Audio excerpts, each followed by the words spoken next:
Hi everyone, it's your girl Whitney Luna, and the topic of today is healing through the stomach part 2 slash don't forget the avatar. You need to take care of your avatar. And the reason why I'm doing a part 2 for this is because there was things I meant to talk about in the last video that I completely forgot. So I'm going to mention it in this one, obviously. So healing through the stomach.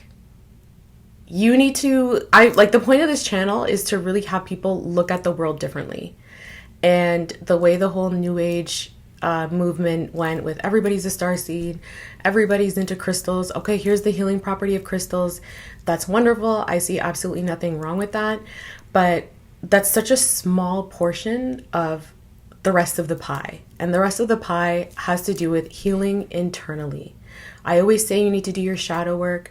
I always say, you know what, you need to pay attention to the foods you're eating, the people that you're surrounding yourself with. But it's not just that. Food, herbs hold a vibration. If you look up any fruit and vegetable, you will see the health benefits of it. You'll see the vitamins that they carry, and it'll also show the health benefits to it. You know, ginger helps with digestion. Grapes, because I really like grapes. There's things in grapes that you will not find in other fruits and vegetables. I forget the name of the vitamin, but it's actually a vitamin that most people are low on, which is what actually causes a lot of the unhealthy cravings. Because once I started to incorporate that into my diet, I don't have any cravings anymore. So I really want people to look at it that way. You know, everything has a vibration. Everything that grows of the earth has a vibration and has a health benefit to you, has a healing property to you when it comes to fruits and vegetables and herbs. Now, I'm going to tell you about well, it's not really a story. It's just more, at the beginning of my spiritual journey, I met a woman who was Native Indian, had lived on a reserve, and I don't even know how we got on the topic of it. She was an energy healer and she worked with my chakras. This was like the beginning of my spiritual journey. And she said, you know, I've been to ceremonies where people are possessed by demons, beings, whatever, and they're just like stuffing their face with fruits and vegetables, giving them herbal teas to drink, like all this crazy stuff. And when I heard that back then, I was like, this chick is crazy. Even though she was very good at energy healing, she knew her stuff, like she was an amazing tarot reader. I thought, like, I was like, it just kind of, I didn't really pay attention to it because I was like, this is crazy, right? But where I am now on my journey, I'm like, it's really not crazy. Because when I look at my own experiences when I needed to ground, when not that I was dealing with a demonic entity or something was possessing me, but when I needed to ground, when I need to raise my vibration, it was foods that helped me. It was fruits and vegetables. It was changing my diet. It was incorporating herbs. That was what raised my vibration and helped me to ground and helped me to just be more connected to source. So same thing, you know, with anyone else. I don't want you to think that, oh, I'm not possessed, I don't need to do this. No, it's not about possession. I'm just using that as an example that, yes, these foods do hold properties. So, you know, the priest going in with the holy water and saying Bible passages, yes, that may very well be true, but I'm talking about spirituality. You know, you need to ground, you need to clear, you need to reconnect to source. And what better way to reconnect with source than using the beautiful fruits and herbs of the earth? Because I'll tell you another thing. I've never done ayahuasca. I've never done DMT. And to be honest, I really have no interest in it. But using these herbs, like just specific herbs that you can find at your grocery store, that you can get from a herbalist that sells herbs, I have had similar experiences to DMT, to ayahuasca, crazy meditations, just that spirit was like, okay, make this into a tea, make this into a tea. I wasn't high. It's just I was doing energy work on myself that I could tell just drinking that changed my vibration, had properties in it that my body wanted, my body needed, and my meditations were insane. Even just adding it to my bath water, because you know how I like to boil herbs and add it to my bath water, just doing that changed my meditations as well. So, as I always say, it's just about me changing your perception of all these things. Go to the grocery store and just look at the fruits and vegetables and say, okay, spirit, what should I be getting? You may be drawn to a fruit and vegetable you've never even noticed before. You take it home, you look it up online and say, okay, what are the healing properties? What kind of vitamins do I have? You'll notice that with the healing properties, usually if spirit's present and is saying, okay, get this and this and this, get this herb, you'll look up the healing properties and you'll be like, this is exactly what I need. Stomach problems, I struggled with digestive issues and this is exactly what I need. Struggling with sleep, okay, this is exactly what I need. And I noticed that for myself, I always take herbs before I go to bed because I like to meditate before sleep. And I did a little experiment. I did a meditation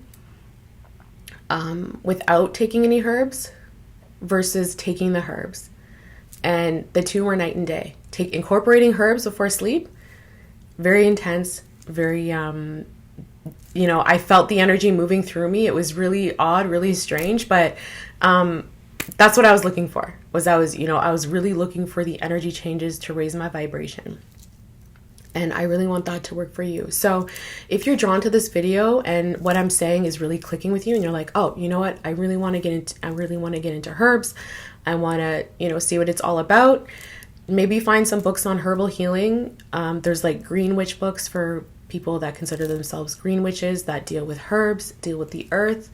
I'd also recommend just you can look them up online. You can just type in specific herbs that you might be drawn to. Like suddenly you're drawn to ginger. Okay, what kind of healing properties does ginger have? You're drawn to turmeric and black pepper. Turmeric and black pepper are excellent together, great for the stomach and great for your immune system. Look that up, right? So, and it's really miraculous when you start to look it up and see how literally every herb out there that you can see at your grocery store has some type of healing property. It's crazy. And a lot of the time, the ones that you're attracted to, like I said, are exactly what you need. I'll throw some herbs out there just for you to look up for yourself, but I don't want you to get these herbs just because I'm saying it. I just want to get you started on your journey. So, you might look a herb up and see, oh, here's some type of elm that you're drawn to, and suddenly you're reading it up and you're like, this is exactly what I need. So first herb I will recommend is wormwood, and wormwood is the ultimate parasite killer. It is a great herb. I will warn you, it tastes terrible when you make it into a tea. It tastes absolutely disgusting, but it does what it's meant to do. It is very good for specifically stomach parasites, exactly. But I will warn you, like I said, it tastes bad, but I guess you could say develop a trick when it comes to drinking it. I'll take a big gulp and then I'll eat a piece of tangerine, because something like the citrus basically just kind of resets the flavor in your mouth. So I'll gulp a bunch, take a bite of a tangerine, eat it, and then I'll take another gulp because it really does taste that bad. I'm just I'm not being dramatic.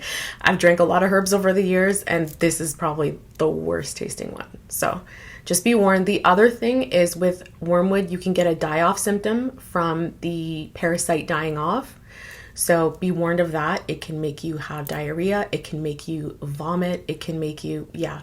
But the weird thing is that I noticed when I experienced this, I experienced a lot of vomiting after, but okay, this is going to sound really strange, but it felt like I was releasing a lot. Like it felt like every time I threw up, it felt like I was releasing a lot. That only happened once. So I'm just going to warn you. The other herb I'll recommend is turmeric and black pepper. And you cannot drink turmeric without the black pepper, or else you're not going to get the same healing benefits as you would with the black pepper. So put some black pepper in the cup, use the turmeric, basically boil it like a tea, add the boiling water to the cup, let it sit, and then drink it. That is great for the immune system, great for the stomach. I know a lot of people that take that every day and they all say the same thing. They don't get sick anymore because they drink it.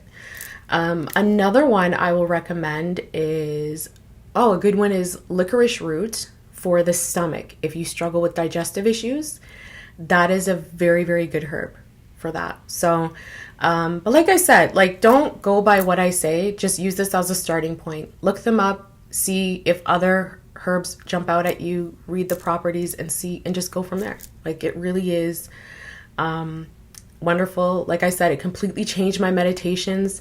It changed how I do my spiritual baths. All this has definitely helped me on my journey, and I'm sharing it now with you to hopefully help you on your journey. So I think that's it for this video. I love you guys so much. Take care.